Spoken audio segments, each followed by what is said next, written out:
पिछले एपिसोड में हमने देखा था कि लीजी और प्रिंसेस लाओसन के साथ उस माउंटेन पे आ गए होते हैं, लेकिन वहां आने के बाद उन्हें ऐसा लग रहा था कि वो माउंटेन पे अकेले तो बिल्कुल भी नहीं है, वहां पर और भी कोई मौजूद है। और उनका शक बिल्कुल सही होता है, क्योंकि उस माउंटेन पे एक बहुत ही खतरनाक मॉन्स्टर था जो वहां पर आके साथ ही उनके ऊपर अटैक करना स्टार्ट कर देता है। सभी उससे बचने की कोशिश करते हैं, लेकिन वो मॉन्स्टर वहां पर ज्यादा पावरफुल दिखाई दे रहा था, जो देखकर सारे लोग घबरा जाते हैं कि अब वो यहाँ पर इस मॉन्स्टर के साथ कैसे फाइट करेंगे। जिसके बाद यहाँ से ये एपिसोड शुरू होता है। तो इस एपिसोड की शुरुआत में उस मॉन्स्टर ने शीशी के ऊपर अटैक कर दिया था, इसलिए वहाँ पर लीजी आता है जो अपने वेपन का इस्तेमाल करते हुए उस मॉन्स्टर के ऊपर अटैक कर देता है। ये देखकर तो वो मॉन्स्टर काफी ज्यादा गुस्सा हो चुका था। वो अब शीशी को छोड़कर लीजी के पीछे ही पड़ गया होता है, जो देखकर तो लीजी भी घबरा चुका था। पर वो मॉन्स्टर जैसे लीजी के ऊपर अटैक करता, इससे पहले वहाँ पर फेंगर आ जाता है, जिसने वहाँ पर आने के बाद लीजी को बचा लिया था। उसके बाद तो वो उस मॉन्स्टर के ऊपर ही कूद कर उसके ऊपर अटैक करना स्टार्ट कर देता है, जहाँ पर लीजी भी अपने वेपन का इस्तेमाल करते हुए फेंगर की मदद करता है। और अब आखिरकार करके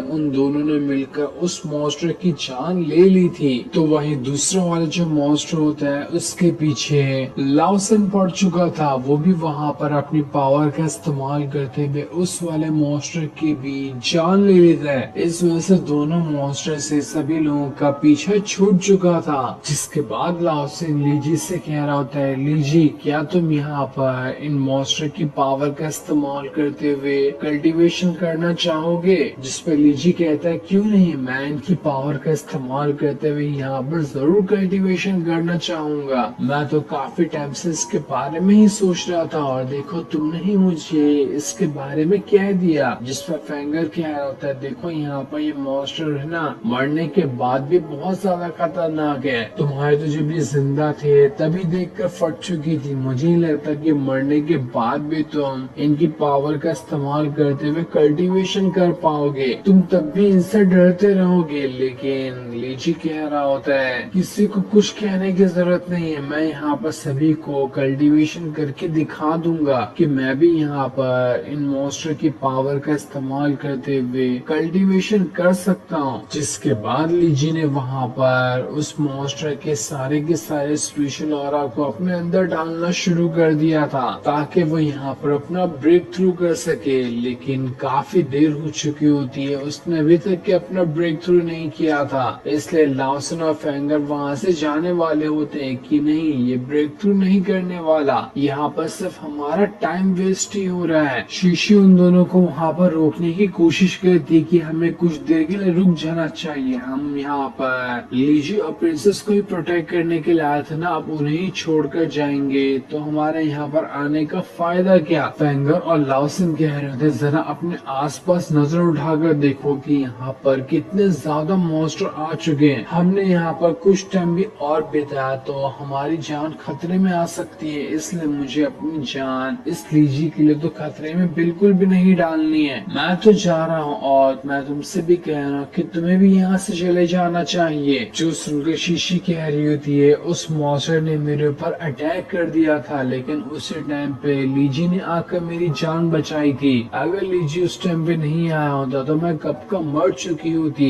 तो ये जिंदगी भी लीजी का ही दिया हुआ गिफ्ट है, इसलिए मैं तो उसे ऐसे यहाँ पर छोड़कर नहीं जाने वाली। जब तक वो ब्रेक थ्रू नहीं करेगा तब तक मैं यहीं पे रुकूंगी। तुम लोगों को जाना है तो जाओ, मुझे तुम लोगों से कोई फर्क नहीं पड़ता। फेंगर कह रहा होता, तुम्हें पता है अगर ये यहाँ पर ब्रेक थ्रू भी कर लेना तब भी यहाँ पर अकेले इतने सारे मॉन्स्टर का मुकाबला नहीं कर पाएगा। और हमारी टीम का तो यही रूल था कि हम जहाँ पर भी जाएंगे एक साथ जाएंगे, तो तुम यहाँ पर मना क्यों कर रही हो? जंगल का रूल तो तुम्हें पता ही है कि यहाँ पर कब कौन सा खतरा आ जाए इसके बारे में कोई नहीं जानता। और वैसे भी ये जंगल तो हद से ज्यादा खतरनाक है। अगर तुम सच में हमारे साथ नहीं जाना चाहती हो तो ठीक है, मत जाओ हमारे साथ, लेकिन हम तो यहाँ पर नहीं रुकने वाले। और इतना कहने के बाद लाओसन और फेंगर वहाँ से जाने लगते हैं कि क्योंकि उन्हें यहाँ पर अपनी जान ज्यादा प्यारी थी। अब देखते ही देखते काफी टाइम गुजर चुका था, लेकिन अभी तक के लीजी ने अपना ब्रेक थ्रू नहीं किया होता है। वो वहाँ से अपने स्पिरिचुअल वर्ल्ड में पहुंच चुका था, जहाँ उसके सामने एक हेवन की बिल्डिंग होती है। उसी के ऊपर वो स्पाइडर डीमन बैठा हुआ था, जो वहाँ पर आने के बाद लीजी के ऊपर अटैक कर रहा होता है। लीजी को यहाँ पर स्पाइडर डीमन को मारना होगा, उसके बाद ही वो जाकर अपना ब्रेक थ्रू कर सकता है। लीजी और शियाओकी यहाँ पर अपनी पावर का इस्तेमाल करते हुए उस स्पाइडर डीमन से लड़ने की कोशिश करते हैं, लेकिन कोई फायदा नहीं हो रहा था। वो स्पाइडर डीमन यहाँ पर बहुत ज्यादा पावरफुल दिखाई दे रहा होता है, इसलिए लीजी अपने वेपन का इस्तेमाल करते हुए स्पाइडर डीमन के ऊपर एक बहुत ही खतरनाक अटैक करता है और उसे वहाँ पर दीवार में जाकर दबा देता है, ताकि दबाते साथ ही वो उसे खत्म कर सके। जो देखकर तो स्पाइडर डीमन को बहुत ज्यादा गुस्सा आ चुका था। उसने वहाँ पर अपने जाले को बाहर निकालते हुए लीजी को पूरी तरह से कैद कर लिया होता है, जिस वजह से तो लीजी वहाँ पर हिल भी नहीं पा रहा था। उसके बाद स्पाइडर डीमन उसके पास उसे खाने के लिए आ रहा होता है। शियाओकी वहाँ पर स्पाइडर डीमन के ऊपर अटैक करते हुए उसे रोकने की कोशिश करता, ताकि वो यहाँ पर लीजी की जान बचा सके, वरना तो स्पाइडर डीमन लीजी को खा ही जाएगा। लेकिन तब भी शियाओकी और लीजी हिम्मत नहीं हारते। लीजी ने दोबारा से अपने वेपन को एक्टिवेट करते हुए उसकी पूरी पावर को बाहर निकाल लिया था, ताकि उसकी पावर का इस्तेमाल करते हुए इस स्पाइडर डीमन को अपने वेपन के अंदर ही डाल दे, ताकि बाद में जब जरूरत पड़ेगी तो लीजी उस वेपन के अंदर से स्पाइडर डीमन को बाहर निकालते हुए किसी के ऊपर भी अटैक करवा सकता है, क्योंकि उस टाइम वो उसका गुलाम बन गया होगा। जिसके बाद लीजी को अपने सामने एक टूटी हुई बिल्डिंग दिखाई देती है। उसे पता चल चुका था कि अगर वो यहाँ पर अपनी पावर का इस्तेमाल करते हुए उस बिल्डिंग को सही कर देगा तो उसका ब्रेक थ्रू हो सकता है, इसलिए वो वहाँ पर अपनी पावर का इस्तेमाल करते हुए उस बिल्डिंग को ठीक करने की कोशिश करता है, जिसे काफी देर की मेहनत के बाद आखिरकार उसने ठीक कर दिया था। और अब वो बिल्डिंग बहुत ही ज्यादा सुंदर हो गई होती है, जिस वजह से तो लीजी का यहाँ पर ब्रेक थ्रू हो चुका था। ये देखकर लीजी बहुत ज्यादा खुश होता है कि चलो इतनी देर की मेहनत मेरी यहाँ पर आखिरकार रंग लाई, मैंने यहाँ पर अपना ब्रेक थ्रू कर लिया है। वो अपने ब्रेक थ्रू की पावर को टेस्ट कर रहा होता है कि अब मेरे पास कितनी ज्यादा पावर आ चुकी है, और उसके बाद सब सच में पहले से काफी ज्यादा पावर आ चुकी थी।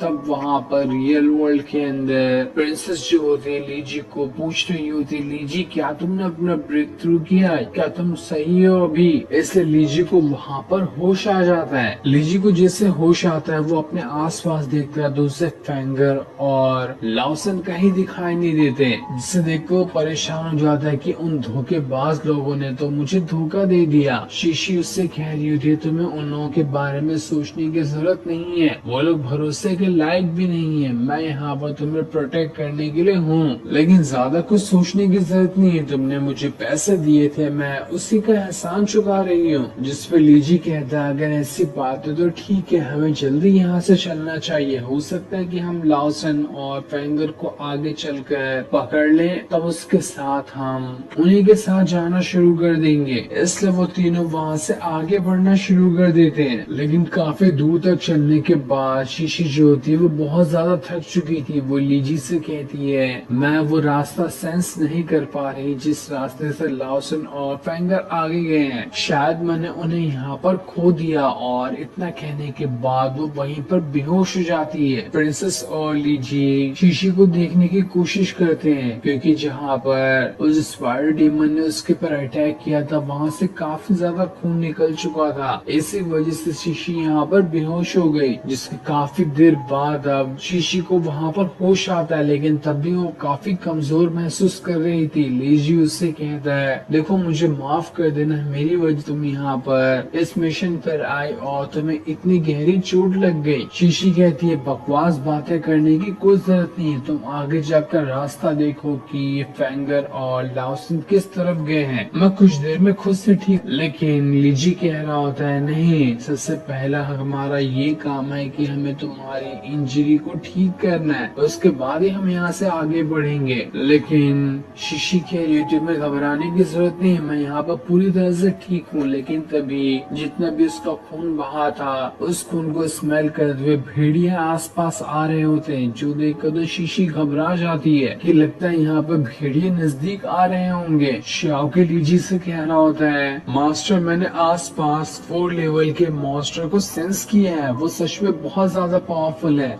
आप उसके बिल्कुल भी लायक नहीं है लड़ने के, इसलिए हमें यहाँ से चले जाना चाहिए। लेकिन लीजी वहाँ से जाने के लिए तैयार नहीं होता, क्योंकि शीशी के अंदर हिम्मत नहीं थी कि वहाँ से आगे बढ़ सके। इसलिए लीजी वहाँ पर शाओकी से कहकर उसकी पावर का इस्तेमाल करते हुए उन तीनों के ऊपर एक पावरफुल स्पेशल स्प्रे मरवा देता है, जिस वजह से तो वो वहाँ पर इनविजिबल हो चुके थे, जल्दी कोई भी उन्हें नहीं देख पाएगा। इसके बाद वहाँ पर वो भेड़िया आ चुका था, जो कि 4 लेवल का बीस्ट होता है। वो यहाँ पर शीशी का एक खून स्मेल करके आया था। जहाँ पर लीजी और बाकी बैठे होते हैं, वो उसी तरफ चारों ओर घूमना शुरू कर देते हैं, क्योंकि उसे आसपास से ही उस खून की स्मेल आई थी। ये देखकर तो सभी लोग घबरा रहे होते कि कहीं ये हमें यहाँ पर देख न ले, जैसे इसने हमें देखा तो ये हमें ऐसे ही खा जाएगा। वो भेड़िया तो चारों चक्कर लगाया जा रहा था, क्योंकि उसे कैसे भी करके वो इंसान चाहिए था जिसके अंदर से खून निकल रहा था।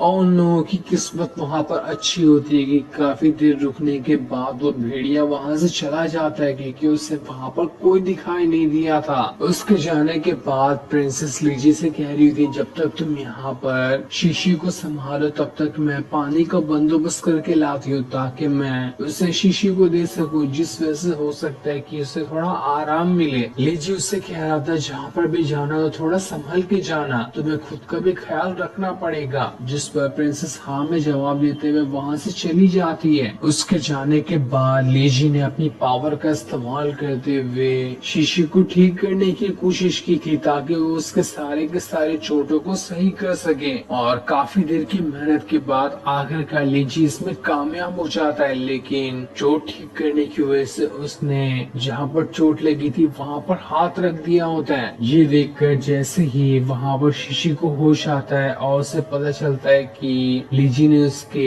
चोट वाली जगह पर हाथ रखा हुआ है, तो एकदम गुस्सा हो जाती कि आखिर तुम्हारी हिम्मत कैसे मेरे यहाँ पर हाथ रखने की। इसलिए वो उसे किक मारते हुए दूर उड़ा देती है, क्योंकि वो चोट उसे उसके सीने पे लगी हुई थी। लीजी कह रहा था, भलाई का तो जमाना नहीं रहा, मैंने बड़ी मुश्किल से इसकी चोट ठीक की और देखो ये मुझे ही मार रही है, लगता है मैंने इसकी चोट ठीक कर गलती कर दी। तब वहाँ पर शीशी अपनी डैगर को निकालते हुए लीजी के ऊपर रख देती है। उससे कहती है, आखिर तुमने ऐसा क्यों किया? लीजी कह रहा होता है, अरे मुझे माफ कर देना, थोड़ी सी मिसअंडरस्टैंडिंग हो गई, मेरा कोई गलत इंटेंशन बिल्कुल भी नहीं था, मैं तो बस तुम्हें यहाँ पर ठीक कर रहा था। शीशी कह रही थी, झूठ मत बोलो, मैंने तुम्हें देखा था कि तुम वहाँ पर गलत तरीके से हाथ रख के मेरी चोट को अच्छे से देख रहे थे। इसका क्या मतलब हो सकता है? अगर तुम उसे ठीक कर रहे होते तो अपनी आंखें बंद करके भी ठीक कर सकते थे ना। लीजी कहता है, अरे मुझे माफ कर देना, मैं तो बस ये देख रहा था कि तुम्हारी चोटी ठीक हो भी रही है या फिर नहीं, उसे आंख बंद करके कैसे मैं देख सकता हूँ? तो मुझे गलत समझ रही है, मेरा कोई गलत मतलब नहीं था वहाँ पर, मैं एक अच्छा इंसान हूँ, तो मुझ पे भरोसा कर सकती हूँ, मैं कभी ऐसे गलत हरकत नहीं करता। तब जाकर शीशी जो होती है उसे वहाँ पर छोड़ देती है, लेकिन जैसे वो उसे छोड़ती है, बेचारे लीजी की फूटी किस्मत, वो एक पत्थर पे पैर रखते हुए सीधा शीशी के ऊपर ही गिर जाता है, जहाँ अब शीशी नीचे हो चुकी थी और उसके ऊपर लीजी हो चुका था। जो देखकर लीजी कह रहा था, गई भैंस पानी में, मैं तो यहाँ पर पूरा फंस गया। इसलिए वो जल्दी से खड़ा होकर वहाँ से साइड हो जाता है और फिर से शीशी से माफी मांग रहा होता है, शीशी तुमने तो अब खुद ही देख लिया होगा ना कि मैं गलती से पैर रख के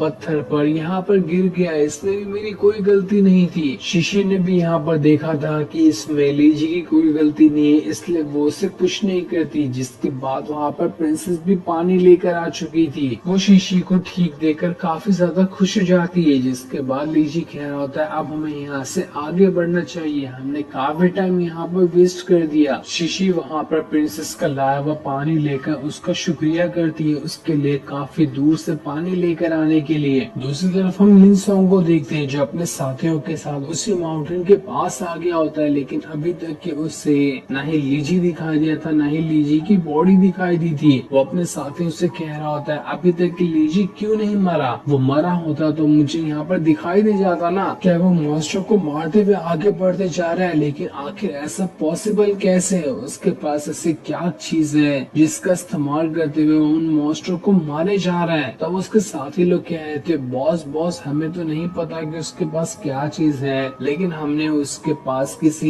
ईंट जैसे वेपन को देखा है। वो वेपन बहुत ही ज्यादा खतरनाक है, जिसके ऊपर भी वो वेपन का इस्तेमाल करते हुए अटैक करता है ना, कोई भी उसके अटैक से नहीं बच पाता। उसने तो हमारी भी हालत खराब कर दी थी। जो देख लिन सॉन्ग अपने साथी को लात मारते हुए कहता है, तुम लोग एक नंबर के गधे हो। मैंने पूरे के पूरे माउंटेन के अंदर अपने जासूसों को फैला दिया था, बस ये खबर देने के लिए कि लीची मरा भी है या फिर नहीं, लेकिन तुम लोगों से इतना सा काम भी नहीं हुआ, तो आखिर मैं किस चीज के तुम लोगों को पैसे देता हूँ? लगता है अब मुझे ही कुछ करना पड़ेगा। मैं ही जाकर देखता हूँ कि लीची अभी तक मरा भी है या फिर जिंदा है। अगर जिंदा हुआ तो मैं उसे उसी टाइम पे खत्म कर दूंगा। लीजी, तुमने यहाँ पर अपना ब्रेक थ्रू किया हो या नहीं किया हो, तुम्हारे पास कोई वेपन हो या ना हो, लेकिन तुम मेरे सामने तो बिल्कुल भी नहीं टिक पाओगे। अपने दिन गिनना शुरू कर दो, क्योंकि तुम्हारे गिनती चुनती के अब दिन बचे हुए हैं। जिसके बाद वो वहाँ से उसी माउंटेन की तरफ बढ़ना शुरू कर देता है। जो सीन दिखाते ही ये एपिसोड यहीं पर एंड हो जाता है। Thanks for